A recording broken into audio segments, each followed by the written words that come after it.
Ladies and gentlemen, welcome to the next new video of the blunder less in chess. I'm not here to give you another 5-10 tips so you need to memorize them and not to forget them during the game. But here instead, we are going to learn with you one method that is really workable and really helpful to stop blundering in chess. So, what is the method? This method includes inside two things. The number one is that you have tried to move your pieces into the squares that are defended. And number two, you need to place your own pieces only inside your field. Because the problem is that when you try to enter with your own pieces into the opponent's territory, there are much more higher chances that you can blunder. By using this simple method, you will see that the opponent actually himself blunders first. So in order to see this method into practice, now I'm going to play some games with the low-rated chess players. Let's go. Alright, now we got another game, and this time with a wide perspective. So here I'm going to play the London system. Which means one more time, the bishop on f4 is undefended, but right immediately I'm going to defend this. And here I have a nice opportunity. Should I go to mainline the London or the Jobawa? Well, for now, let's just go to normal London. And we also start here with h3, since there could be some knight h5 threat. Okay, he's attacking my bishop. I'll just move it to h2. That's the theory. And also, it's in the square that is defended. Okay, my opponent probably wants some sort of attack, but we don't care about that. We develop our bishop, our knight as normal. Okay, he's keep doing something. I don't get that. Okay, I will develop another bishop that is defended.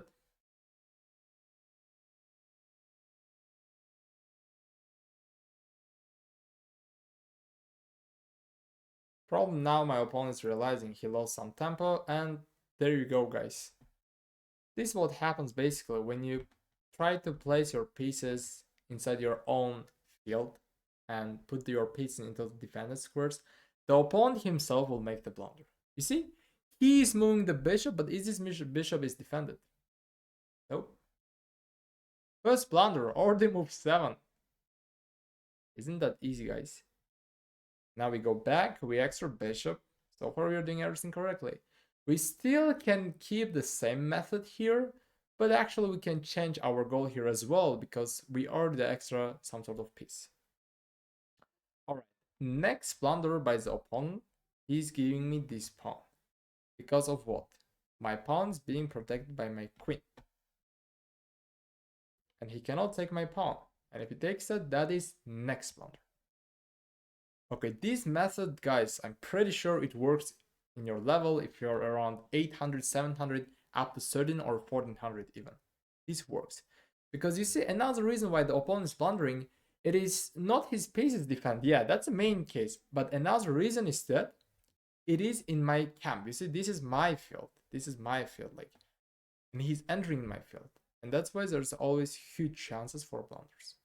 I got another piece in 4 moves. In 4 moves, I'm winning 2 pieces. Okay, I will keep developing my pieces in the safe squares. Okay, he's attacking my queen, which I can save back here like that, but I'm at 2 pieces up. Why not to go to attack, right? Let's give the check. Okay, at this point, I'm just gonna stop this method because I'm up at 2 pieces. I just now focus to finish this game like as a checkmate or something. Or again, my opponent blunders. So he's putting the king into this sort of nice pin. So let's see, what do we have here? Do we have some sort of nice checkmate? It doesn't look like we have, but we have the way that we can triple fork and win another material. All right. Okay, I'm just gonna make some simple stuff, like taking his rook rather than his queen, because I have something coming up here on f7. But anyways, I could have done taken his queen or the rook. This is the moment or the game over.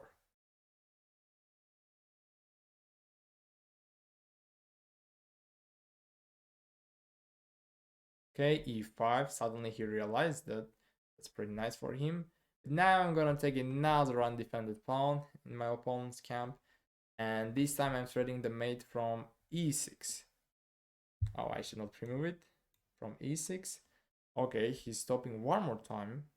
Pretty nice. He's actually good when it comes to stopping the checkmate. I give the check.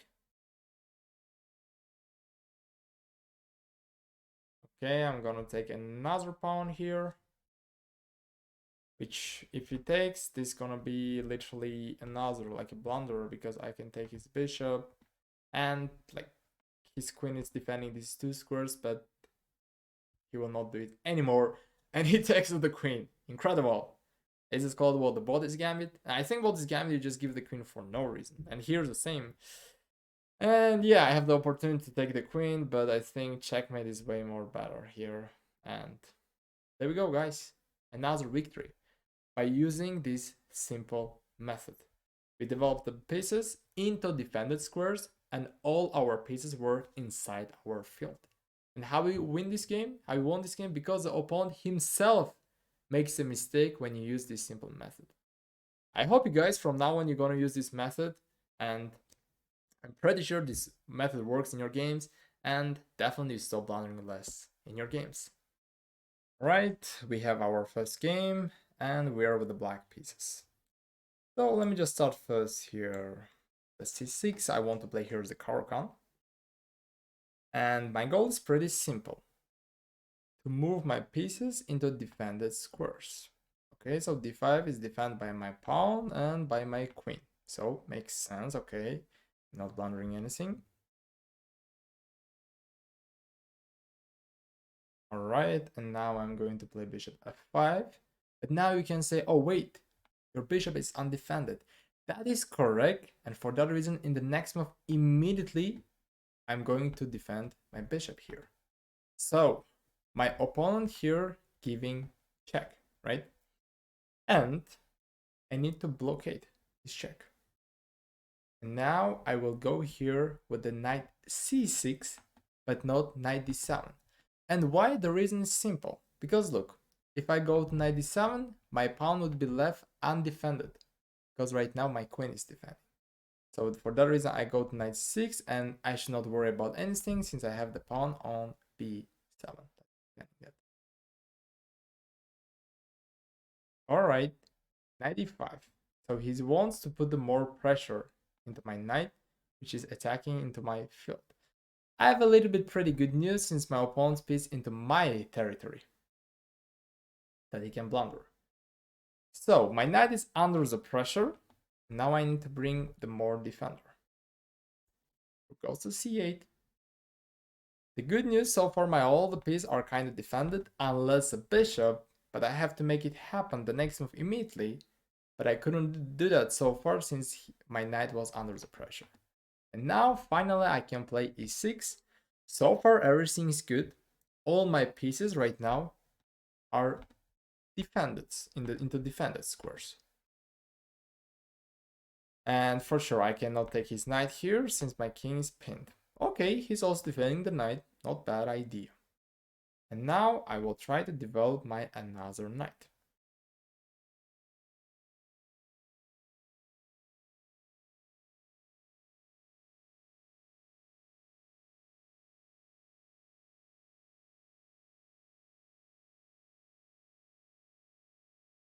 Okay, he castled, which now I also need to castle. For that reason, I'm gonna develop my bishop to d6, which means d6 also safe square because my bishop is being protected by my queen. So there is nothing to worry about.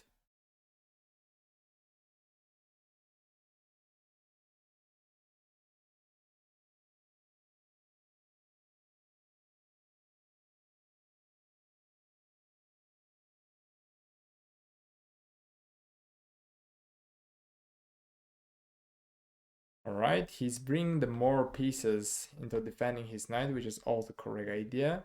Now I'm going to castle. So far we played 10 moves and everything is fine. We didn't blunder anything, but good for the opponent as well. He didn't blunder it yet. But now the things will get interesting because the opening's over and some of his pieces into my camp.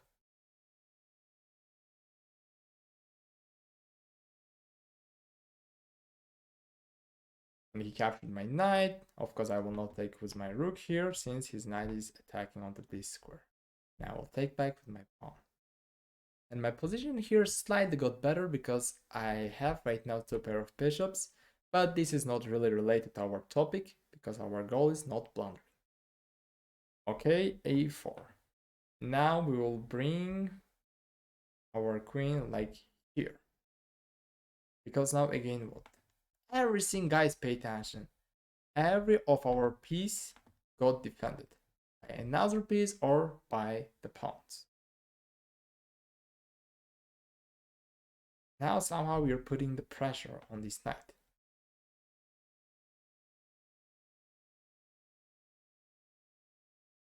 Okay, and now we can just play something like h6, some sort of like a waiting move.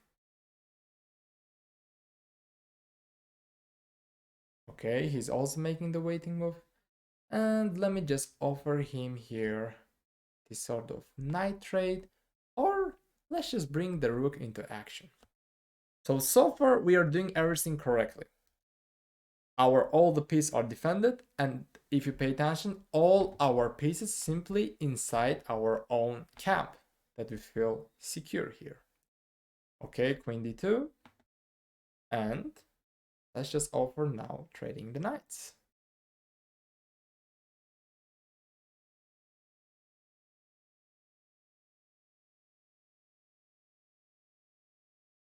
And my opponent went to the sacrifice, and it turns out now to be big blunder. Because guys, that's what I told you. When you play like that simple, the opponent himself makes the blunder. The most important thing is that you should not miss that your chance. Okay, so he captured my bishop, right?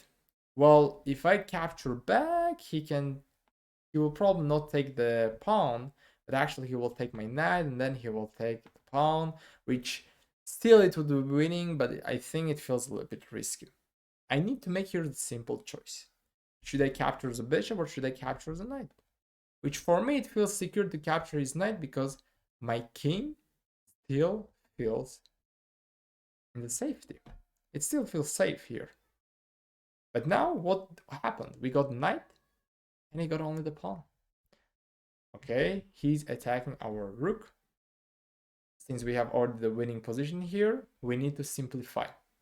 When you're up a material, you need to simplify the position, and the main idea behind simplifying is that it stops the counterattack of your opponent. Okay, b5. We offer the pawn trade here, but still, this our pawn in our camp. So far we are seeing the guys, we're not even attacking here anything, we're just making all the good solid moves inside our camp. He's offering pawn trade. I will gladly accept that because I can win another material in the next move. Okay, and now I can simply go take his pawn because now we can actually stop using this method since we got the pawn back, we are extra bishop. What else we need? We just need to finish the game as a victory. That is the last task right now we left. Okay, it feels like, you see, this is what happens when you immediately enter the opponent's field. Your piece is undefended and some sort of things you might miss. But here, we are not blundering because pay attention. Why? We have the pieces and we have the piece that the into protected square by our pawn. So we are not losing the bishop. Now we can just actually counterattack, attacking his pawn. If he takes my bishop, I'm just going to pre-move. I will take back and still my position is winning. Okay, he's keep attacking and that's a nice trick because most of you guys will fall in this sort of trick like playing rook c8 and then there's a fork is coming. I'm seeing that. But that's why I play here something like a rook d7 to stop the opponent's threat. and still putting my rook into defended square. Okay, now I go to rook c7, which this completely restricts the opponent's knight. And let's see what the opponent plays now. Okay, we go to king h7.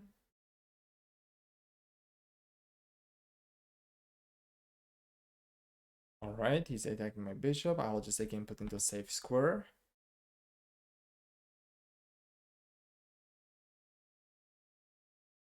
Well, I think it's a time to go for a counterattack because my rook entered there and we are ready to make something happen, the white camp.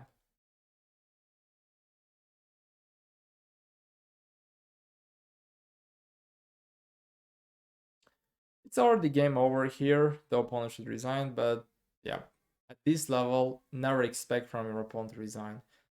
Some of the opponents just plays till the checkmate moment, so be patient, guys, even you have a winning position. Okay, he's getting low on time. I give the check, not caring about my knight. Okay, and now I'll bring my knight here because I'm seeing there's a special knight checkmate is coming. And let's see, the opponent will stop that, or he's gonna lose by time or by getting checkmated. Well, he chose a way that he's going to lose by checkmate. And we got a victory here. How? Basically, we put all the pieces into defended squares. And that here was our success. And the moment the opponent blundered, you see, we literally developed everything. We just offered the trade in our field because that the knight was defended by our queen and knight. And immediately the opponent blundered himself. Well, the rest of the game, I became the extra knight. And then after some moves, I won the pawn. And you saw the guys. I checkmate with the knight and the game finished as a victory.